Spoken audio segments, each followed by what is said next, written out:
오늘 아침도 새벽 기도에 시작하도록 하겠습니다. 찬송가 293장입니다.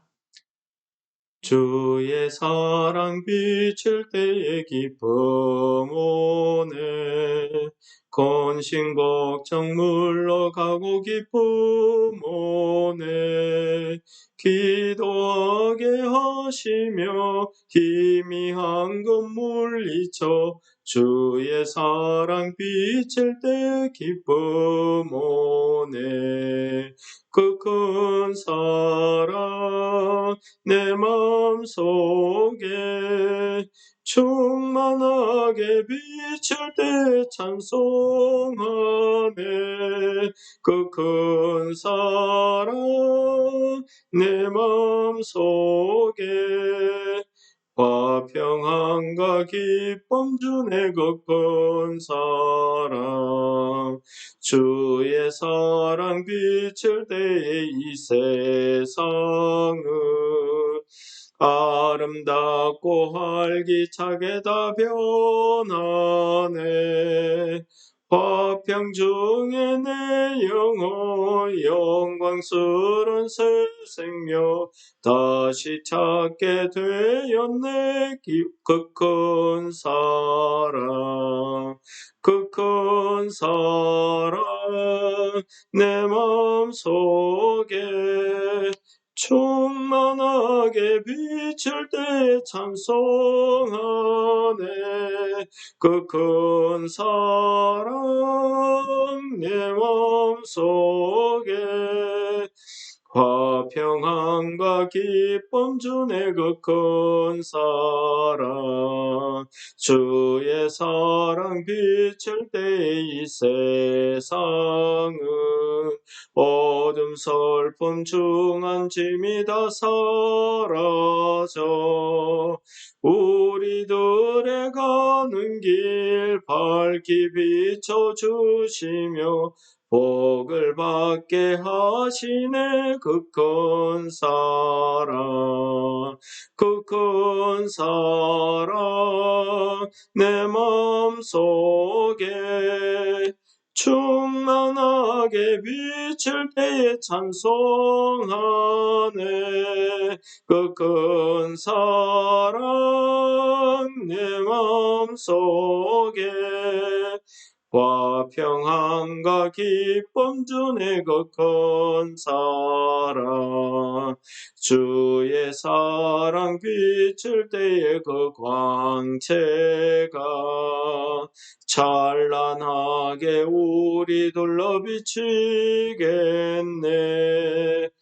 세상 모두 이기고 천국 생활할 때도 주의 사랑 비치네 그 큰 사랑 그 큰 사랑 내 마음속에 충만하게 비칠 때 찬송하네 그 큰 사랑 내 마음속에 화평함과 기쁨 주네 그 큰 사랑 아멘.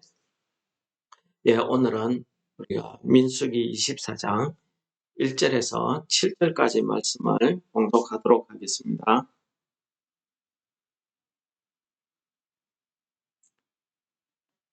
사람이 아내를 맞이하여 데려온 후에 그에게 수치되는 일이 있음을 발견하고 그를 기뻐하지 아니하면 이혼 정서를 써서 그의 손에 주고 그를 자기 집에서 내보낼 것이요 그 여자는 그의 집에서 나가서 다른 사람의 아내가 되려니와 그의 둘째 남편도 그를 미워하여 이혼 정서를 써서 그의 손에 주고 그를 자기 집에서 내보냈거나 또는 그를 아내로 맞이한 둘째 남편이 죽었다 하자 그 여자는 이미 몸을 더럽혔은저 그를 내보낸 전 남편이 그를 다시 아내로 맞이하지 말지니 이 일은 여호와 앞에 가정한 것이라. 너는 내 하나님 여호와께서 내게 기업으로 주시는 땅을 범죄하게 하지 말지니라. 사람이 새로이 아내를 맞이하였으면 그를 군대로 내보내지 말 것이요 아무 직무도 그에게 맡기지 말 것이며 그는 1년 동안 한가하게 집에 있으면서 그가 맞이한 아내를 즐겁게 할지니라. 사람이 맷돌이나 그 윗짝을 전당 잡지 말지니 이는 그 생명을 전당 잡음이니라. 사람이 자기 형제 곧 이스라엘 자손 중 한 사람을 유인하여 종으로 삼거나 판 것이 발견되면 그 유인한 자를 죽일지니 이같이 하여 너희 중에서 악을 제할지니라. 아멘. 예, 오늘 말씀의 규례는 역시 앞장에 이어지는 여러 가지 하나님께서 이스라엘 나라 안에서, 즉 하나님이 다스리는 하나님 나라 안에서 이스라엘 백성들, 즉 하나님의 백성들이 지켜야 될 규례들을 말씀하고 있습니다. 이 하나님의 나라에서 하나님께서 이러한 세세한 규례까지 이렇게 다 정해주시는 이유가 무엇이겠습니까? 한마디로 하나님 나라에서는 이 이방 나라들처럼 그렇게 살면 안 된다는 것입니다. 무질서하게 자기의 욕망에 따라서, 자기의 정욕에 따라서, 자기 생각이 옳은 대로, 자기 마음대로 살아서는 안 된다 하는 것이 하나님의 말씀인 그 뜻이 되겠습니다. 그래서 하나님께서는 이러한 생활 전반에 걸쳐서 하나님께서 규례를 정해주시는 것입니다. 이 규례에 따라서 사는 것이야말로 우리가 하나님의 백성으로서 이 땅에서 어떻게 살아야 된다는 것을 가르쳐 주시는 말씀이라 하겠습니다. 그 중에서 오늘 첫 번째 나온 규례는 이혼에 관한 내용입니다. 이 이혼에 관한 내용은 옛날은 우리 오늘날처럼 그렇게 이혼이 허용되거나 흔한 그런 상황은 아니었겠지요.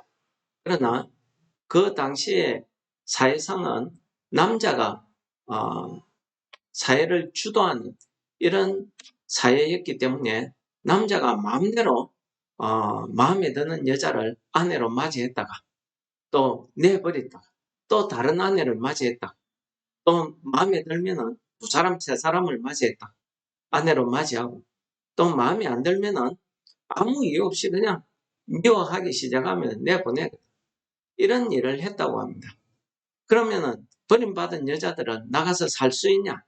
지금처럼 여자가 뭘 할 수 있는 그런 환경이 안 돼 있습니다. 오직 오직 남자들만 주관하는 그런 사회였기 때문에 여자들이 나가서 할 일이 없습니다. 먹고 살 방법이 없는 거죠. 그래서 하나님께서도 이 규례의 말씀 가운데 사회적 약자를 이야기할 때에 고아와 가부, 객 이렇게 혼자 있는 사람들을 거론하는데 그 중에서 여자들, 혼자 된 여자들을 이야기하고 있습니다. 하나님께서는 이렇게 남자가 자기 기분에 따라서 자기 마음대로 이렇게 여자들을 내보내고 이혼하고 결혼하고 이렇게 여성들의 인권을 짓밟는 이런 행위를 금하고 있다. 이렇게 보셔야 됩니다. 그래서 하나님께서는 모세를 통해서 이 이혼 정서라는 걸 주게 했습니다. 이 이혼 정서를 쓰게 된다는 것은 남자가 자기 기분대로 자기 마음대로 이렇게 여자와 결혼하거나 또는 헤어지거나 이렇게 할 수 없다는 거지. 이 정서에 서명이 있는 한은 그 여자의 인권이 보호되는 사회적 약자를 보호하고자 하는 최소한의 규정이 바로 이 규정입니다. 이 문제에 대해서 예수님께서도 이야기하시죠. 바리새인들이 나와서 예수님, 남자가 여자와 음행 때문에 이혼하게 되면 이혼해주라 했는데 이혼해도 됩니까? 이렇게 이야기하니까 예수님께서 뭐라 하십니까? 원래는 그렇지 않다. 그러나 너희 마음이 완악함 때문에 그렇게 허용했을 뿐이다 라고 이야기합니다. 원래가 어떻습니까? 원래 하나님께서 사람을 창조하시고 남자와 여자를 창조하시고 그 둘이 장성하여서 부모의 품을 떠나 둘이 한 몸이 될지니라. 이것이 하나님의 원래의 법칙입니다. 하나님의 그 가정을 세운 하나님의 법입니다.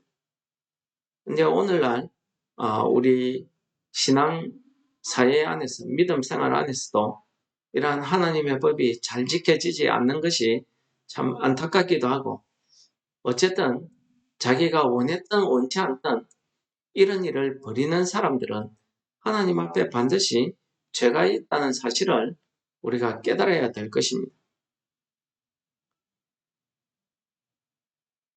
하나님께서 오늘 이 말씀을 주시면서 우리가 우리에게 이 말씀을 주신 이혼정서를 써서 내보내게 하는 이것을 이 규례를 주신 이유를 5절 마지막에 이야기하고 있습니다.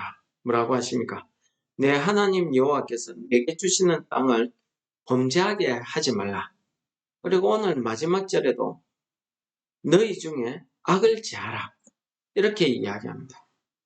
5절은 이제 처음 결혼한 경우에는 1년 동안 모든 일에 면제하고 가정이 온전히 세워지도록 거기에 노력하라는 것입니다.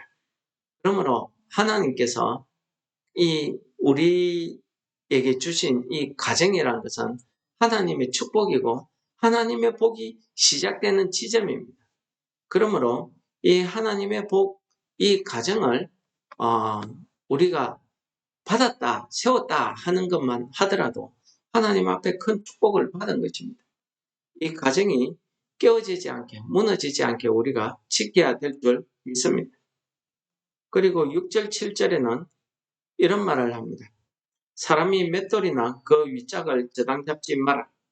이건 뭡니까? 그 당시에 모든 곡식이나 음식을 만들기 위해서 편리하게 만들기 위해서 이 사람들이 맷돌을 이용을 해서 곡식을 가루로 이렇게 빻는 그런 요리법으로 음식을 해 먹었다고 합니다.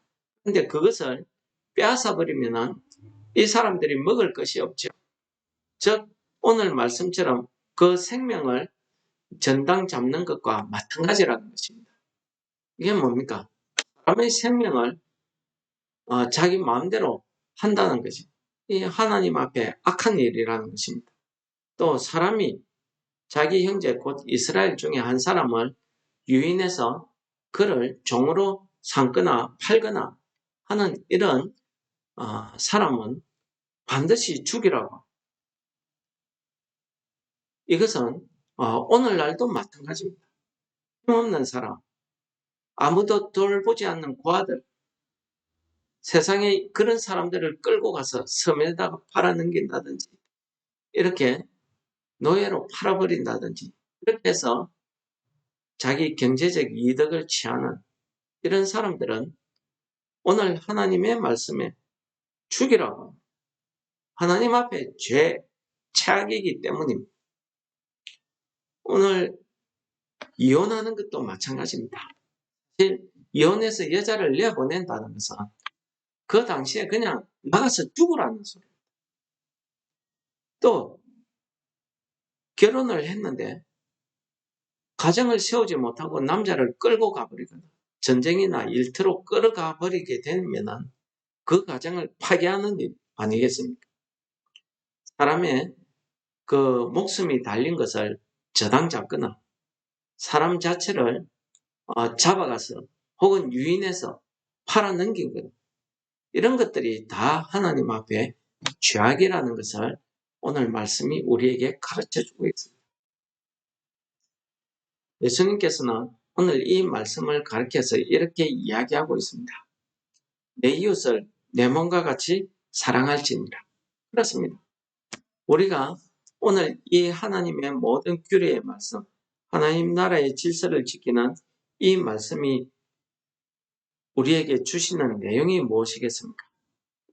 하나님의 나라에 하나님의 그 규례인 내 이웃을 내 몸과 같이 사랑하라.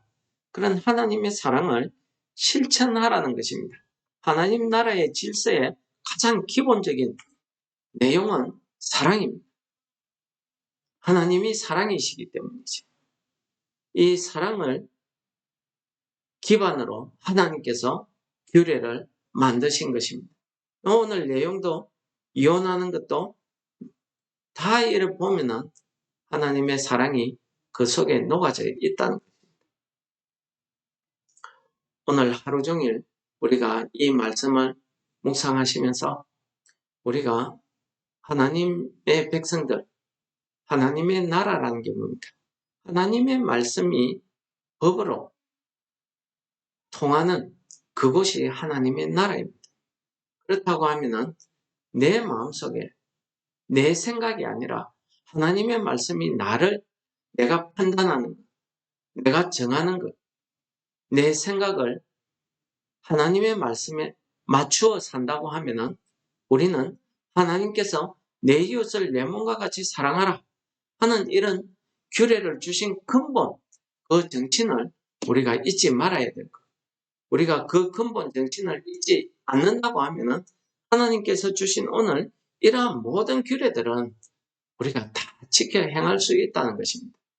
하나님의 나라의 질서는 사랑이 하나님의 나라를 이루어가고 하나님의 사랑은 하나님의 사람들은 이러한 하나님의 사랑을 실천해야 된다 하는 것이 오늘 말씀이 우리에게 가르쳐 주시는 내용이 되겠습니다. 오늘 하루 종일도 우리가 누구를 만나든지 어디에 있든지 무엇을 하든지 오늘 이 말씀을 기억하시면서 우리가 내 이웃에 대해서 특히 믿음의 형제, 사랑하는 가족들에 대해서 이러한 하나님의 사랑을 실천하시는 성도 여러분들 다 되시기를 축원합니다. 사랑의 하나님 아버지 감사합니다. 오늘도 하나님의 말씀을 통해서 하나님께서 이스라엘 백성들에게 허락하신 이 규례가 하나님의 무엇을 하나님께서 무엇을 원하시며 이 규례 속에 담긴 하나님의 뜻이 무엇인지를 우리가 깨닫게 하심을 감사합니다.